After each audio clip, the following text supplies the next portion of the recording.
Alam mo ba na you can be a digital business owner, whatever your profession is and wherever you are in the world? Hi, I am Grace and I'm your traveling digital business owner. I am also a licensed dive master, traditional business owner, and a financial advisor. And aside from being a scuba diver, tumalon na rin ako mula sa himpapawid. Yes, I did the skydiving. I'm already 1 year and 6 months here in the business, and my highest earning so far in a month is a 6-figure income in pesos. Dr. Rachel Turalba. Doc Rachel is a graduate of medical school in the Philippines in 1996. She repeated her residency in New Jersey and graduated in 2012. She works as a pediatrician. Almost a year now in the business, and her highest monthly income received from the digital business is 5-figure in US dollars. Meet Camille.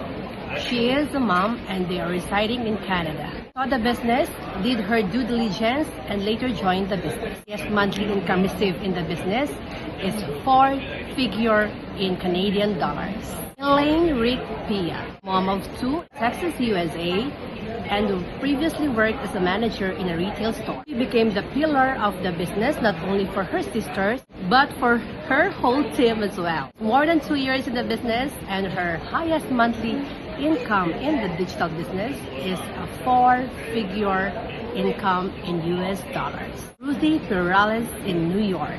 In the city that never sleeps, there is a mom, mahiyain, tahimik, pero later when she kicked her business off, sobra namang bumongga at humahataw ang kanyang negosyo. As of now, her highest monthly income in the business is close to 5 figures in US dollars. Of course, not but not least, our very own coach, Gemma Flores Hawks. Usually an apartment manager with 2 other more side hustles. After she founded the digital business, she decided to quit her job and all other things. It was the smartest thing she did because right now, she is already a coach for digital business while RVing around the US of A with her husband and dog, Velvet. Rich monthly income, a whooping 5 figures US dollars or 6 figures in Philippine peso.